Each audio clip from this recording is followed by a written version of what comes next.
Welcome to MTG Ectoplasm, your home for spirit travel and Magic the Gathering. On this episode, I'm going to be breaking down a spirit that likes to cause our opponents some trouble when trying to cast spells. Also, I have a memo here in my hands that wants to increase prices. And then finally, I got a lot of emails from you going, huh? I'm going to explain. I hope you're curious. So let's get this thing started, shall we? Let's go.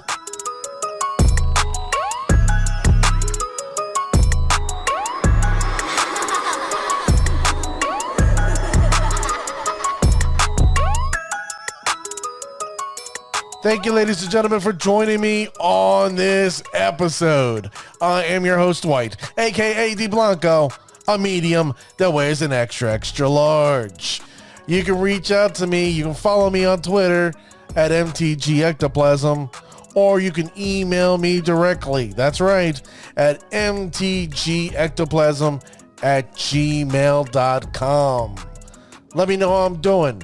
Am I doing a good job, a bad job, or I shouldn't quit my day job? And then finally, mtgectoplasm.com. That's right, I got my own personal website where I put the latest and greatest episodes for you. And also, if you want to sponsor or donate to the show, you can do that there, and I would humbly appreciate it.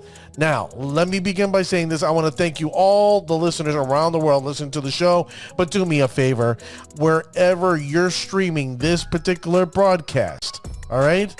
There's that follow, subscribe, like button. Hit that bad boy for me, all right?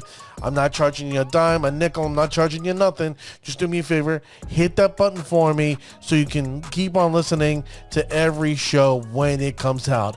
And do me a favor also. Tell your friends about me. Tell your family. If they're into Magic, hell, they might enjoy the show.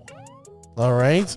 With that being said, ladies and gentlemen, all the pleasantries are over and done with. I've said what I've had to say in the very beginning, as I normally do. And it's now time for segment number 1. Now, in segment number 1, I decided, you know what? I haven't broken down a spirit in quite some time. And I was like, which spirit do I go with? Do I go with the tried and true, which everybody knows about, which this is particularly one of them? Or do I go with one that, we really don't talk too much about? It's one of those hidden gems that people just go, it's not an afterthought, but it's definitely not an afterthought in our opponent's minds when it gets cast or when it gets seen. So, ladies and gentlemen, I will be breaking down Mausoleum Wanderer. That's right, Mausoleum Wanderer. This card came out in 2016 in the set of Eldritch Moon. That's right, when pesky little Emrakul and his friends decided, hey, we're going to leave Zendikar, right? And we're going to magically show up in the plane of Innistrad and ruin everything that Sorin holds dear. Unfortunately, there was another planeswalker, I think it's Nahiri, who also wanted to cause nothing but pure nonsense against Sorin because there was some infighting between the planeswalkers. So it was Nahiri versus Sorin, and Sorin trying to figure out how to defeat Emrakul. But he ended up getting stuck in stone or something like that. I don't know how the lore goes, but there is the young man who I keep on talking about, Magic Historian on YouTube, and he has all the lore for you. It's a great episode and thing to listen to. So if you get a chance, go listen to the lore at MTG Historian. But Mausoleum Wanderer came out in 2016 in Eldritch Moon. And I'm going to read to you Mausoleum Wanderer, even though many of you know, but, there may be a new listener here that goes, what is Mausoleum Wanderer? Well, Mausoleum Wanderer is a rare. It's 1 blue creature spirit, a 1/1 creature with flying. Now, anybody who knows anything about blue creatures, you don't see too many 1/1s that fly. Generically, you've seen merfolk, that are 1/1s, and they're very, shall we say, neutered. But I'm going to continue reading here. Ready? Whenever another spirit enters the battlefield under your control, Mausoleum Wanderer gets +1/+1 until end of turn. Well, it's like, okay, it's a little better than, your typical generic merfolk. Better than your typical whatever creature, like I guess a crab. You can say a 0/3 crab. But it flies. And the fact that if you cast another spirit, it gets a plus. I wonder where we've seen those pluses before. Don't worry about it. I'm going to talk to you about the cards that this card resembles a lot of. Well, I'm not done here. There's a second paragraph. Ready? Sacrifice Mausoleum Wanderer. Counter target instant or sorcery. Man, I'm having one of these days. Ready? Sacrifice Mausoleum Wanderer. Counter target instant or sorcery spell unless its controller pays X, where X is Mausoleum Wanderer's power. So, basically, WotC's telling you, if the power is 1, well, you got to pay 1 extra mana. If the power is 2, you got to pay 2. If it's 3, you got to pay 3, and so on and so forth. Right? But when have you seen this before in another creature? Especially in flying. You haven't seen this before. Especially in a creature in blue. Blue's not known for, if you add one more of these, pump. Or countering target spells? There may be 2. So the cards that are very comparable to Mausoleum Wanderer are 3 cards in general. One is Champion of the Parish. Now, Champion of the Parish is a white, that came out of Innistrad, which is a human soldier 1/1. And it read, whenever another human enters the battlefield under your control, put a +1/+1 counter on Champion of the Parish. And that was it. It wasn't until end of turn it had that +1/+1 counter on it permanently. Now, me personally, I'm thinking to myself, what happened? You gave White a Champion of Parish, the capability and ability to get +1/+1 and just keep it there permanently? Why would you do that? And not give Mausoleum Wanderer the ability to keep the +1/+1 counter on it. And in their infinite wisdom, they said it's because of flying. Because Mausoleum Wanderer is a flying creature. And if you kept on putting a token on it each and every time you put a spirit, that spirit would get out of hand.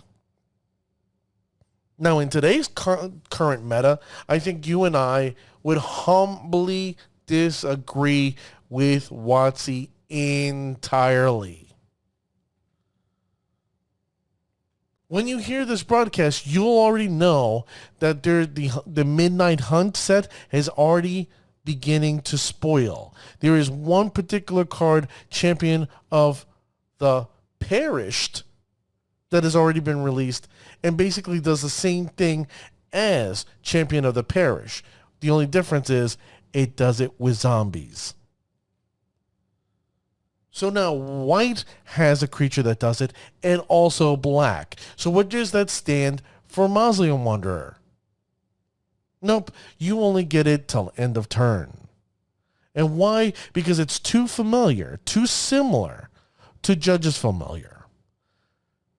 Judge's Familiar is a white or blue. Okay, you had the choice to pick which one single mana you wanted to use, white or blue, from Return to Ravnica.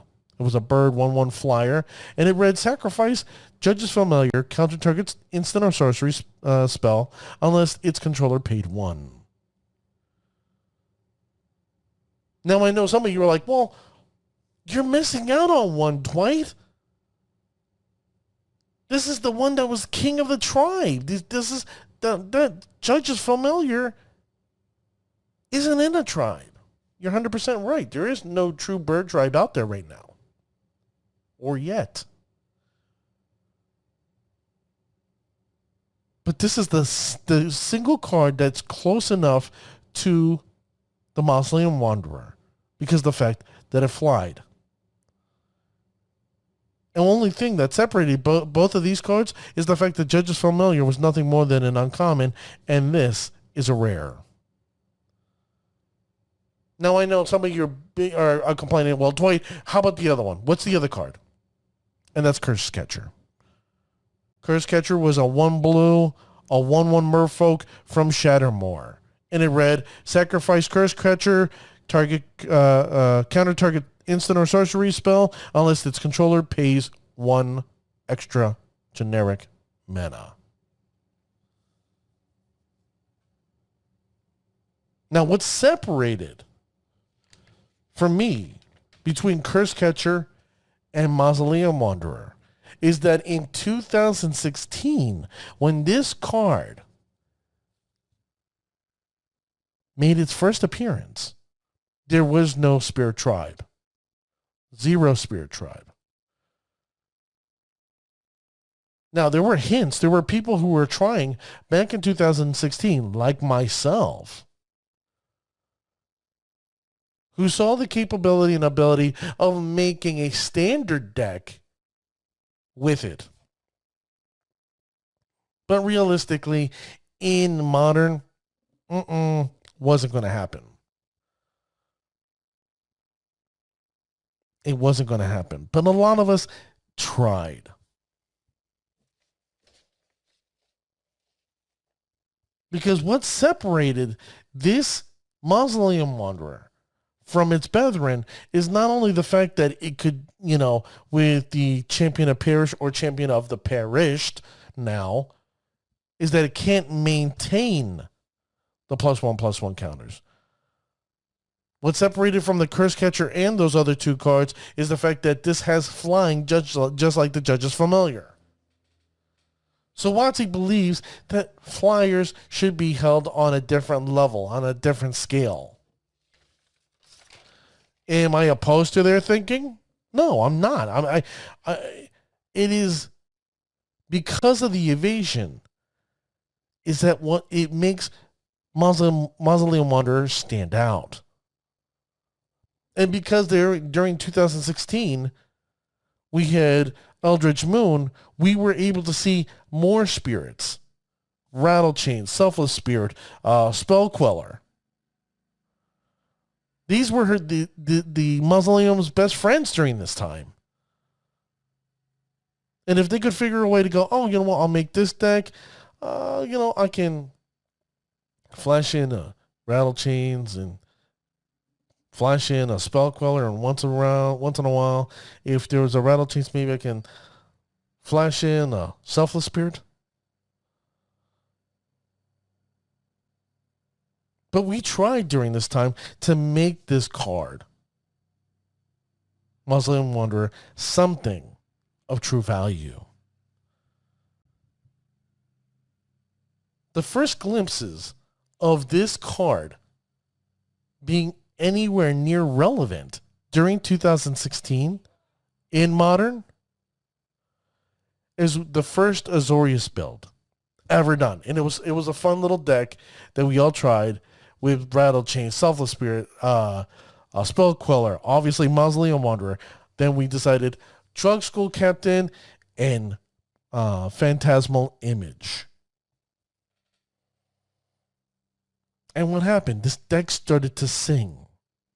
It started to work here and there, even though we knew Phantasmal Image was a very weak card that could be dealt damage at any time, and the deck would falter 110%.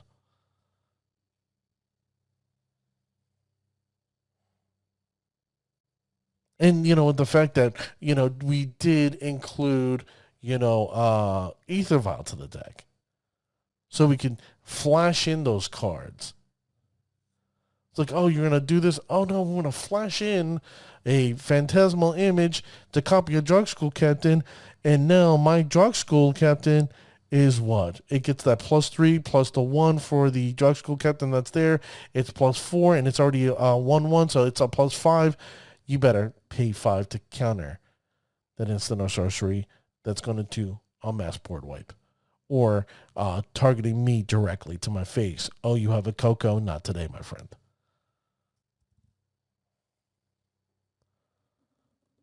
Now, there were other decks in Spirits that were trying to break this card with Lingering Souls and Tallow-Wisps.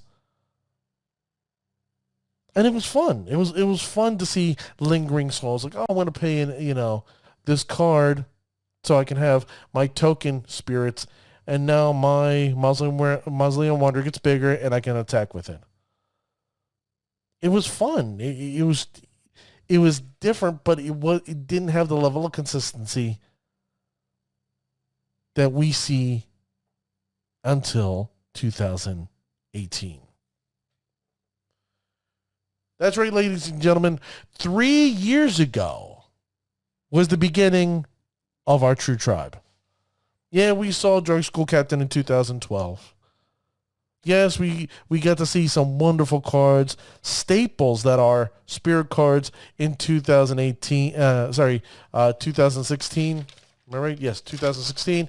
And now 2018, M19 hits, and then Supreme Phantom makes its approach, and we're still using Phantasmal Image. Kind of funny, right? If you look at the decks now, not a with the exception of Dr. Queller and probably Raging Pikey just recently, they're using 3 Phantasmal Images in their current deck, their current iteration.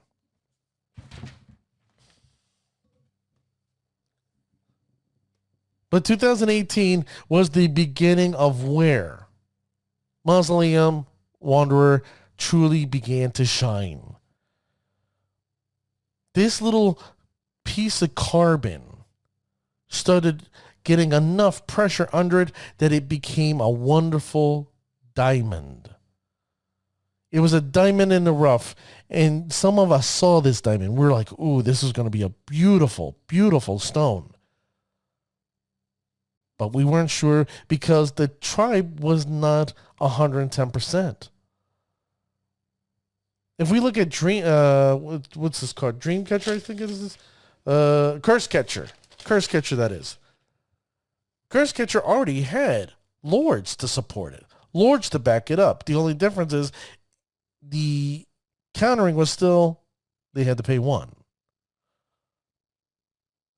But it had the tribal support. Spirit, we had no tribal support until Supreme Phantom. And it's wonderful. When that card hit, boom, everything changed.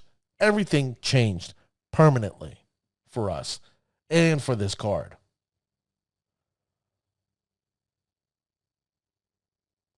Now that we can use instants, now the fact that we could sit there, play our creatures as instants, shall I say. Now the fact that we have our Aether Vial. We could sit there and use our Cavernous Souls to bring it in and not worried about this card being countered. Because I'll be honest with you, ladies and gentlemen, when your opponent sees this particular card, this piece of cardboard, this rectangle of ink and images, it puts the fear in them, especially if they're playing an instant or sorcery spell. Because we have the answer on the board, and they're constantly going to get whacked in the face when we start casting our creatures onto it. How wonderful, how delicious is it when we cast the Supreme Phantom the following upcoming turn when we already cast Mausoleum Wanderer, it's doing 3. Or the following turn we play Dog Scroll Captain, oh, now you're doing what? How much more? 4. Delicious. It's wonderful. Within 2 turns, you've already done 7 points of damage. They're already down by 13. And now you have a capability of counting their spells, and they can do nothing about it. Now, I have seen this card misplayed, and I have misplayed this card. I'm man enough to admit it. Why not? It's good that you may learn from my mistakes, but it's better that you learn from yours and from others. Now, the secret with Mausoleum Wanderer, ladies and gentlemen, realistically and honestly, is you want to play it on turn 1. You heard that right. You want to play this card on turn 1. There's only one major exception. Just one. Uno. The only exception to that particular rule is if you have an Aether Vial in hand. That's the only exception. Now you're going to, for the new player, okay, because I know some of you out there listening to the show, you're like, yeah, I know, Dwight. That was kind of silly. But this is for the new player. The reason why you play your Aether Vial turn 1 instead of the Mausoleum Wanderer, even though you could attack turn 1, is because the Aether Vial is free mana. Every turn, it gives you the potential of free mana. Because every time we put a charge token on that Aether Vial, it gives us an ability to pay the mana cost of a creature to put it directly into play. And if we don't play that Aether Vial on turn 1 and play the Mausoleum Wanderer on turn 1, we are already, let's say, 2 turns behind. Realistically, 2 turns behind. But if we play the Mausoleum Wanderer on turn 2, because we cast the Aether Vial, we're in great position. Think about it. Turn 2, you have your 2 lands, and you have your Aether Vial untapped with the 1 counter on it. It's now your opponent's turn. Now you have some 2-mana creatures that you could use, that you could put directly into play. You have that Mausoleum Wanderer right there in your hand. Maybe you can wait and use the Aether Vial. That's what I live for, because if they try to play an instant on my turn 2, their turn 1, or their turn 2, well, they're beginning at turn 3, my turn 2, not a problem. I'll use the Aether Vial. I'll play the Mausoleum Wanderer.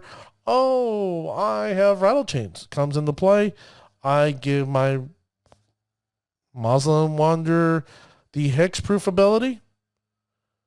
Now it's a 2/2. Do you have 2 mana? Oh, you don't have 2 mana. Counter that spell. Oh, how wonderful that is. Because there's been times where I've had opponents try to go out of their way to abrade my Aether Vial. It's like, oh, nope, boom, done. And the best part is, coming up my turn 3, I already got a Rattle Chains on the battlefield, and now I can put my 3rd land, chuck up my Aether Vial to turn 2, and now I can attack. Now I'm in aggressive mode, because Mausoleum Wanderer set the path for me to counter whatever spell that they were about to generate and deal with me. That's why I love this card. The other day, it was kind of funny. Last Friday, a friend of mine knows that I'm a spirit person. They know I enjoy spirits. But I was like, you know what? I was messing around, playing other decks around, and he played spirits against me. And I was somewhat happy, because it's like, my friend is learning spirits. This was wonderful. But at the same time, I took it personal. It's like, how dare you play spirits against me? You know, I know, we both know I know this deck. I know the intricacies of this deck since the concept of this deck. And you have the gonadal fortitude to use my deck against me? I lost my mind. And the problem that I saw is that anything and everything I wanted to do against my opponent, there was Mausoleum Wanderer, stopping my pathway from achieving my goal and getting victory. So with that being said, ladies and gentlemen, even though Mausoleum Wanderer is like a curse catcher, it's just like Judge's Familiar, has some similarities to Champion of the Parish or Champion of the Perished. Mausoleum Wanderer is a creature of its own. And I can guarantee you, I've heard from others, even masters of other decks, wish they had a creature similar or comparable to Mausoleum Wanderer.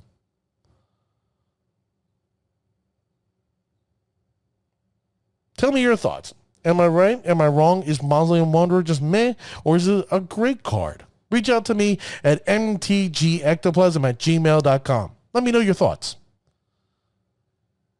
Now that I'm done with segment 1, before I go to segment 2, ladies and gentlemen, I have a major announcement. This is the third time I'm saying it because I want you there with me. August 16th, 9:30 a.m. Eastern. I'm going to officially say it that way. August 16th, 9:30 a.m. Eastern. I will be going on Twitch, doing my first Twitch live stream at the channel MTG Ectoplasm. I've never streamed anything before, never did anything live. You're going to see me talk about spirits, and you may see hiccups, you may see flaws. If you listen to the show, I screw up throughout the show, and I leave those mess ups in there because I want you to see how genuine I am and the show is. I don't try to edit crap out. I don't like that. I want you to see who I am realistically. And on August 16th, 9:30 a.m. Eastern, on Twitch, MTG Ectoplasm channel, you will see me talk live about it. And I have a special guest. That's right, ladies and gentlemen, a particular guest, a guest that I have been trying to get on this show since near the beginning of the show. You have seen him on Nikachu MTG, where he has this little coffee show, Coffee and MTG. You've seen him on there, and it's a Spirit Master. That's right, ladies and gentlemen. You will be hearing first time on my 50th episode a Spirit Master. I hope you're excited, so please write it down your calendar. August 16th, 9:30 a.m. Eastern. Dwight, a.k.a. D. Blanco, who wears an extra large, and you will see, literally, I have to wear an extra large. Live with the Spirit Master. I hope you're excited. I hope you're giddy, because I know I cannot wait to do this. Now, in segment number 2, I mentioned to you that WotC wants to increase prices. Yep. I'm not happy about it. I'm not happy about it whatsoever. Why? Because the fact that I like money in my pocket. I like keeping my money. The only time I like spending money is buying Magic product, but I don't want to spend a lot of money for it. So what I have here in my hands is a memo. That's right, ladies and gentlemen. This memo has been making its circulations through the Magic community, and I have it here in my formerly chocolatey stained fingers because, like I said, I had chocolate cake, and I love chocolate cake. Can't get enough of it. It's delicious. That's why I wear an extra large. And it reads as so. Ready? Holiday season is around the corner, and toy and game maker Hasbro, worried of increased prices in the month leading up to it. Now, this is a direct sentence from the CEO. We successfully established price increases that will go into effect directly during the third quarter and provide an offset to rising input and freight costs in the business. Now, that's from CEO Brian D. Goldner. He said this in the quarterly earnings meetings call on a Monday. These supply chain pressures are meaningful, but given the strength in and out of business, the actions we have taken, combined with the global footprint, we continue to believe we can meet our full year targets. Now, if you're wondering what they mean by full year targets is, what happens is, like any other business, they go, I hope to meet a certain criteria. Most businesses say, I want to meet maybe a 3% increase, a 5% increase, a 10% increase. Now, if you haven't been around, WotC is a subsidiary of Hasbro and became a major division of Hasbro just not too long ago. They're the third division of Hasbro. And because they become the third division, okay, which is huge, they have to increase prices to meet the level or standard that Hasbro has placed on them. By doing so, that means we're going to get more Magic the Gathering content, meaning more products. But that also means they're going to increase prices where you least expect it, or they're going to be cutting things here and there. For example, in recent news, WotC has decided that certain packs in boxes before had 10 packs. They're reducing it to 8. Now, I don't have all that information. I'm going to bring this back up in another episode. I have the paperwork around here somewhere. I just can't find it. But they're cutting 2 packs out so they can keep the prices where it is or increase the price of the product so they can generate a little bit more revenue. Now, there's still more to read here.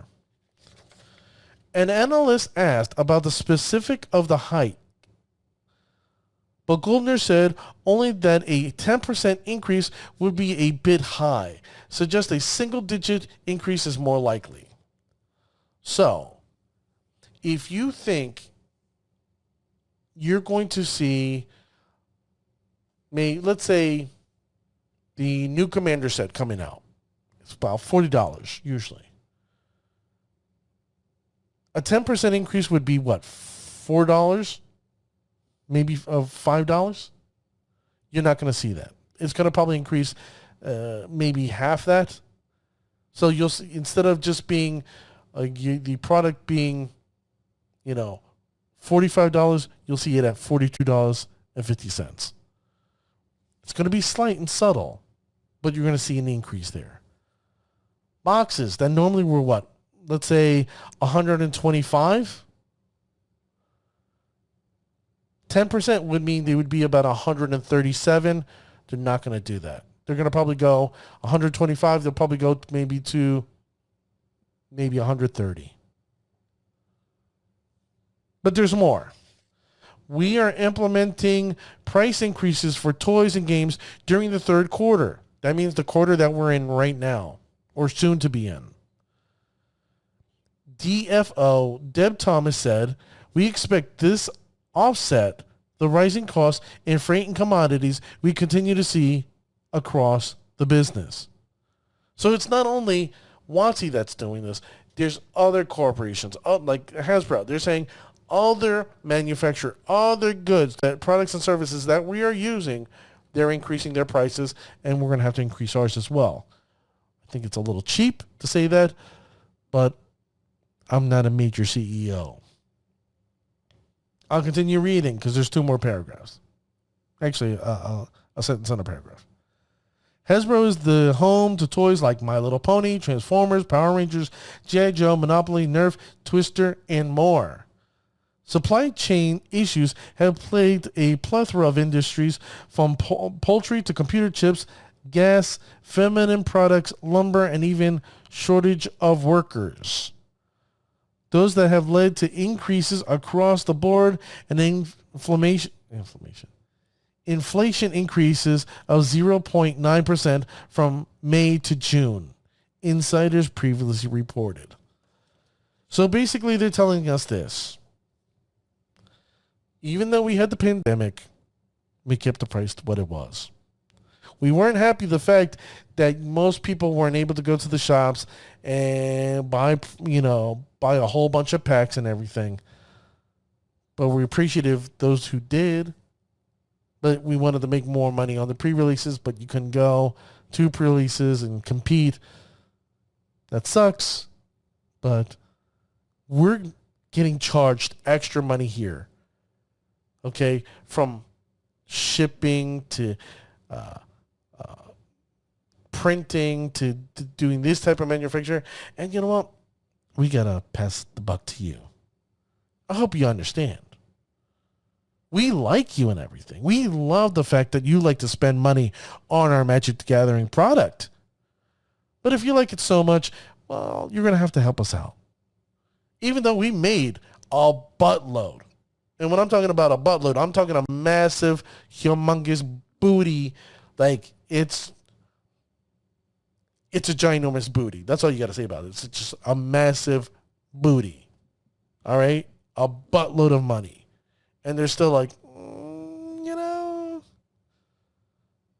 we want to hold on to our buttload of money. And hope you can understand. Because even though you like money, we like money more. I don't know how you feel about it. I don't like it. But I understand why they're doing it. Even though I disagree that they should increase prices, especially during time where people don't have jobs, can't get a job, so on and so forth. And the fact that you got a Delta variant that's pounding us right now, and they're going to begin locking us down again. I love this game. I truly enjoy playing this game. But you want to increase prices? Guess what? This is what it's telling me. I am done buying boxes. I am done buying your commander sets. I'm done buying these little things here and there. I talked on a previous episode that I was excited about the Plane Chase Commander, that potentially that may be coming out. Guess what? I'm not buying that product now. I'm done buying Magic the Gathering product, and I will only be buying singles. I will only be buying singles from LGSs from this point on. I will be buying obviously the covers, the little plastic covering, the sleeves. That's what I'm looking for, the word. I'm going to be buying sleeves and stuff like that, but I'm done buying boxes. I'm done buying from WotC. Done. No more. No mas. Because I don't think it's right. Tell me your thoughts. Am I right? Am I wrong? Reach out to me at mtgectoplasm@gmail.com. Now, finally, segment number 3. Segment number 3. On the last episode, you and I had a heart-to-heart. And I was upset. I was a little annoyed because the fact that I don't want anybody giving up on spirits. I really don't. I love this tribe so much. That's the only reason why I made a podcast out of it. But then I said something that I think alarmed a lot of people, and I think I misspoke.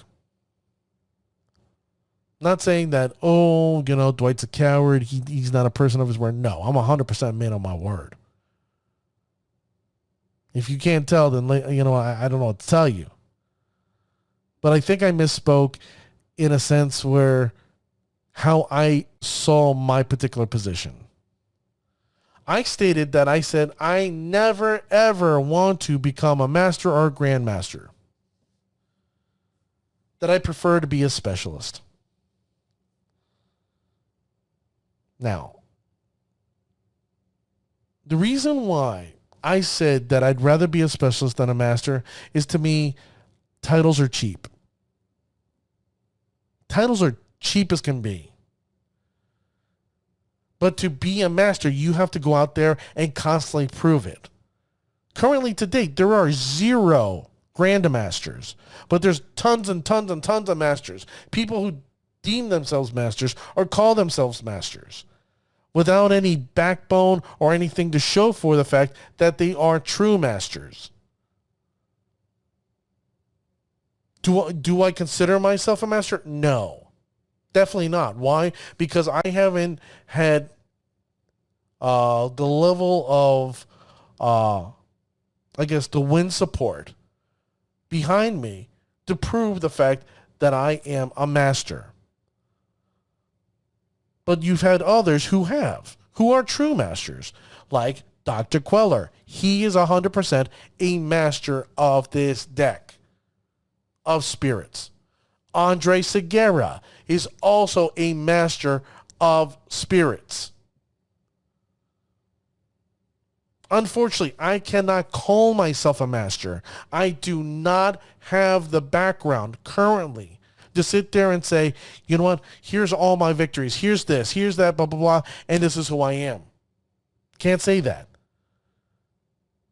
And unfortunately, due to the fact that we had this stupid pandemic and the fact that we may potentially, and I'm not trying to cause any alarms here, that due to this potential the stupid Delta variant, we may become locked down again. And guess what? There goes my chances of trying to prove to you, the listener, that I can constantly go out there and constantly kick ass over and over and over and over again. I'm a paper player.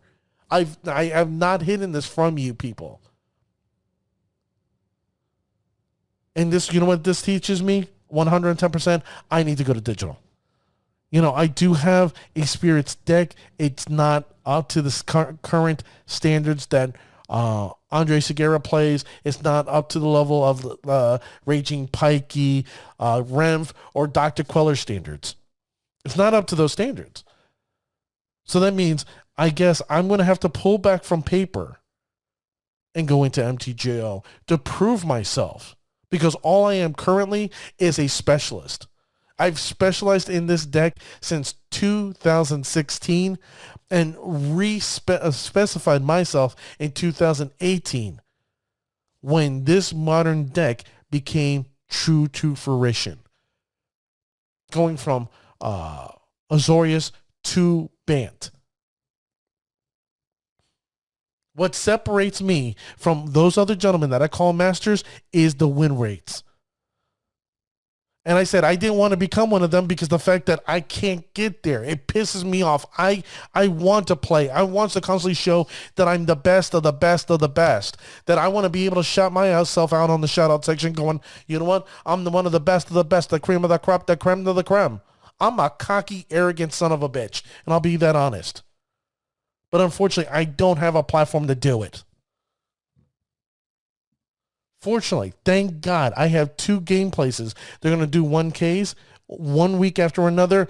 I'm going to see and try to prove that these decks, that spirits is the kick-ass. And you know what? I'm going to be wearing an MTG Ectoplasm t-shirt. I'm going to be bringing my MTG Ectoplasm foiled playmat. I want them to know, hey, this guy's the real thing. This guy's the real deal, Holyfield. Do I want to be one? I can't. There's no way physically I can become one. In my heart, do I want to be 110%? I want to be a master. I want to be able to prove to everybody that I can be just as good as Andre, as good as Dr. Queller, as good as Renf and Raging Pikey and everybody else that plays great in Japan and Peru and Brazil. I don't care where you play. I want to be as great as you guys. That's why I'm your number one cheerleader, rooting you constantly on. I have to live vicariously through you currently, and it sucks. And I mean, sucks means it sucks for me, and I'm happy for you. That's why I'm excited. Every time I do that shout out section, I'm like, great, this is great. This is wonderful. Keep on kicking ass, people. Look at my ladies kicking ass. Look at my fellas. These are my kings and queens sitting on their throne, demanding, you know what, respect. And I love it. So with that being said, ladies and gentlemen, you can understand, and I can understand why some of you, the listenership, was like, whoa, what's going on, Dwight?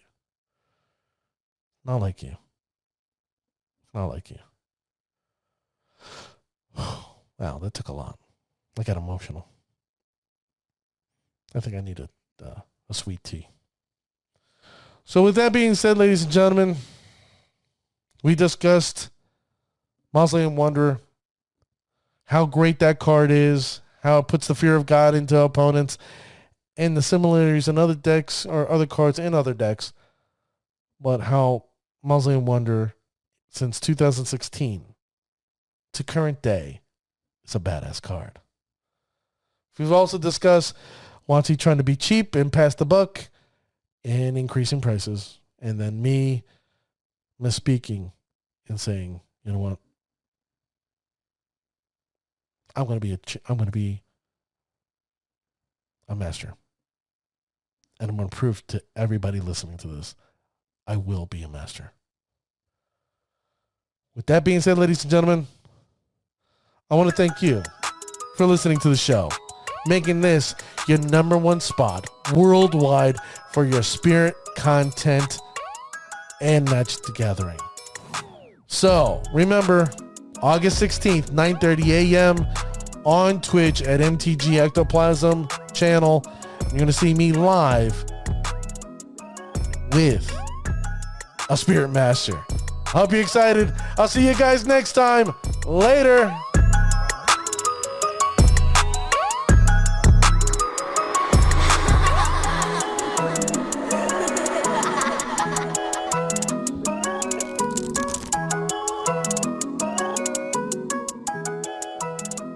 That's no bullshit.